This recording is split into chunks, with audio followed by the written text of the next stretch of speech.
Les entraîneurs personnels sont une excellente référence lorsqu'il s'agit de comprendre comment le sport peut affecter notre corps. Mais il y a quelques conseils qu'ils pourraient ne pas te donner.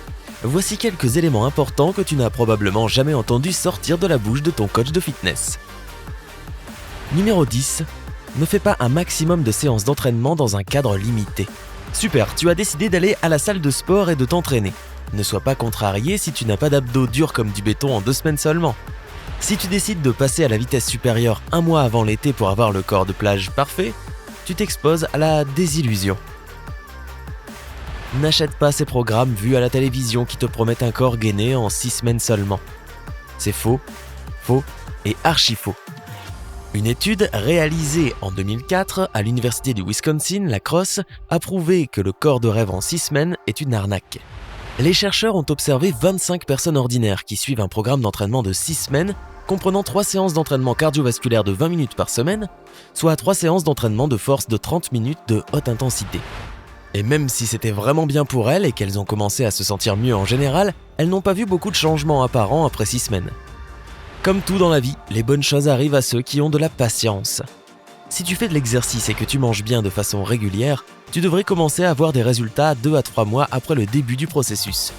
N'abuse pas en allant à la salle 5 à 7 jours par semaine, juste pour être en forme à temps pour la soirée d'été sur la plage. Fais du sport modérément et régulièrement, avec 3 séances d'entraînement intensif et 2 séances cardio par semaine. Et après un certain temps, tu remarqueras un changement dans le miroir.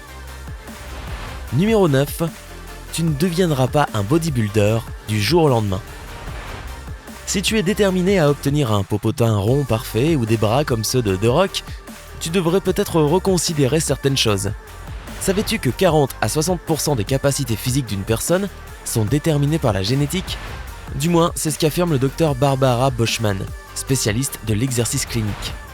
Elle explique que même si l'entraînement peut affecter le corps et donner des résultats, il arrive que parfois, tu n'as qu'à remercier ton ADN pour cela. Garde cela à l'esprit lorsque tu te fixes des objectifs de mise en forme. Si tu espères être aussi musclé qu'un héros de film d'action, tu risquerais d'être déçu en voyant que ton corps n'atteint jamais ce niveau. Il faut travailler fort, rester focalisé pendant les entraînements et ton corps prendra sa forme optimale. Numéro 8. Pas besoin d'un coach à tes côtés pour chaque séance d'entraînement. Embaucher un entraîneur personnel est une excellente idée. Il t'enseignera la bonne manière de faire les exercices qui fonctionnent le mieux pour ton corps. Mais il est inutile de travailler aux côtés d'un entraîneur mois après mois. Ce serait comme faire du vélo avec des petits trous d'apprentissage longtemps après avoir cessé d'en avoir besoin.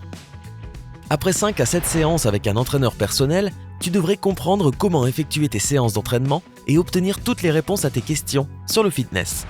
À ce moment-là, ton entraîneur devrait t'avoir aidé à trouver un régime alimentaire et un programme d'exercice efficace pour atteindre tes objectifs personnels et t'avoir assuré que tout se déroulait comme il faut. Certains entraîneurs ne voudront peut-être pas en parler parce que cela signifierait moins de travail pour eux.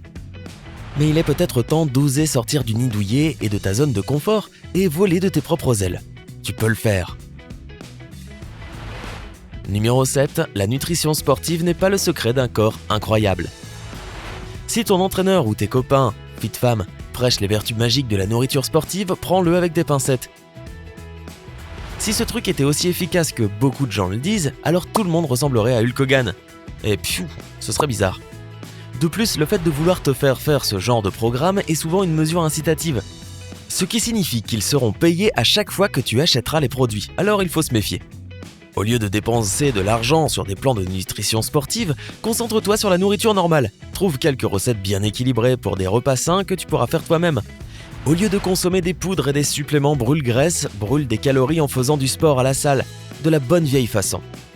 Si tu suis un régime alimentaire équilibré tout en faisant de l'exercice régulièrement, ton corps deviendra plus fort en meilleure santé avec le temps, de façon naturelle et sans danger. Numéro 6. Fais la paix avec ta cellulite.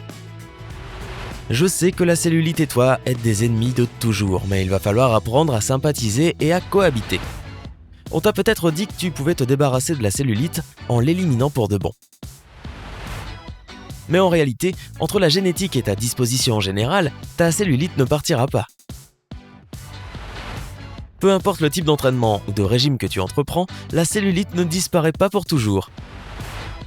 Mais ne sois pas angoissé, cela ne veut pas dire que tu devras vivre avec ces crevasses agaçantes sur tes cuisses pour toujours.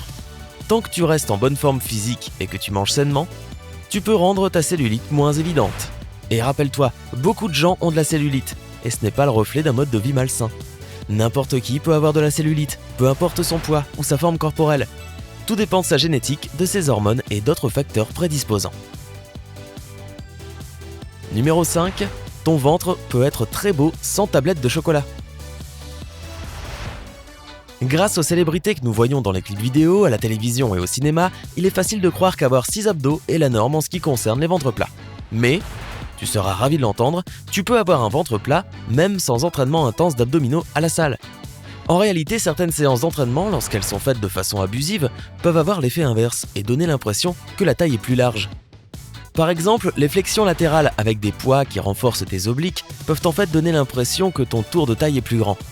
Ce genre d'exercice n'est pas mauvais pour toi, mais si tu cherches à obtenir des tablettes avec une taille plus petite, il est important de demander à ton entraîneur quel type de séance d'entraînement tu peux faire pour y parvenir. Ne te concentre pas sur la réalisation d'un million d'abdos. Personne n'a le temps pour ça. Numéro 4.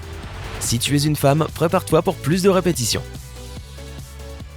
Bien que cette règle puisse sembler injuste, elle est fondée sur un raisonnement scientifique. Selon upfitness.com, les femmes qui s'entraînent avec une tension accrue et des pauses courtes fréquentes ont tendance à avoir plus de résultats que si elles font des répétitions plus longues sans temps de repos. C'est parce que le corps d'une femme est programmé pour résister au surmenage. Cela signifie qu'au lieu d'utiliser des poids plus lourds, les femmes devraient utiliser moins de poids, mais faire plus de répétitions. Les muscles des hommes par contre peuvent supporter plus de tension et plus de poids, mais ils ont besoin de plus de repos entre les répétitions pour retrouver leur force et leur énergie. Différents exos pour différentes personnes. Numéro 3. Plus tu t'entraînes, plus tu devrais manger. C'est exact, si tu fais beaucoup d'exercices, tu dois remplir cette assiette. Et ça ne veut pas dire que tu dois foncer à la pizzeria la plus proche et te goinfrer d'une pizza XL bien grasse après une séance d'1 heure à la gym. Manger un régime équilibré de légumes, de fruits, de protéines et de graisses saines, ainsi que des séances d'entraînement modérées, devrait te permettre de maintenir un poids en bonne santé. Et si tu cherches à perdre quelques kilos, essaie de ne pas manger 1 à 2 heures après un entraînement intensif, mais veille à bien manger après cela, c'est vraiment important. Si tu fais de l'exercice sans manger suffisamment d'aliments, ton corps ralentira son métabolisme afin d'économiser de l'énergie. Cela signifie que tu ne brûleras pas autant de calories. Numéro 2, tu peux toujours te mettre en forme sans aller à la salle. Avec le loyer, les factures et les dépenses quotidiennes, les coûts supplémentaires d'un abonnement à la salle de sport peuvent sembler hors de question pour beaucoup de gens. Mais ce n'est pas parce que la salle ne rentre pas dans ton budget que tu ne peux pas te mettre en forme. Il y a toutes sortes d'exercices efficaces que tu peux faire en intérieur et en extérieur qui te donnent les mêmes résultats qu'un club de sport. Par exemple, la randonnée ou la course à pied peuvent être d'excellentes alternatives à la marche sur le tapis roulant. Et si tu as accès à des escaliers comme dans ton immeuble ou dans un centre commercial, tu peux les utiliser pour travailler tes fessiers. Tu peux aussi faire des squats, des pompes, des planches et d'autres exercices d'entraînement musculaire sur un tapis dans le confort de ta maison. Alors, qu'est-ce qui te retient maintenant ? Numéro 1. Quand il s'agit de faire de l'exercice, respecte les principes de base. Lorsque tu travailles avec un entraîneur personnel, on t'enseignera probablement des mouvements qui sont en vogue dans le monde du conditionnement physique. Mais ils isolent souvent un groupe musculaire et ne te donnent pas une aussi bonne séance d'entraînement. Le plus souvent, les gens voient les meilleurs résultats en s'en tenant à des mouvements de base comme les fentes, les planches, les deadlifts, les squats et les pompes. Cela ne signifie pas pour autant que tu ne devrais jamais faire des exercices isolés. Assure-toi juste de bien t'entraîner avec les exercices de base et d'ajouter quelques nouveaux mouvements de temps en temps. Après un certain temps, tu sauras quel mouvement fonctionne le mieux pour toi. Par exemple, tu constateras peut-être que les fentes aident vraiment à arrondir tes fesses et que les squats n'aident qu'à renforcer le haut de tes fesses. À toi d'écouter ton corps et d'adapter les exercices en fonction des résultats souhaités. Lequel de ces conseils de mise en forme te semble le plus utile ? Y a-t-il quelque chose que tu faisais de façon incorrecte ? Dis-nous tout dans les commentaires ci-dessous. N'oublie pas de cliquer sur j'aime sous cette vidéo, de la partager avec tes amis et de cliquer sur s'abonner pour rester sur sympa.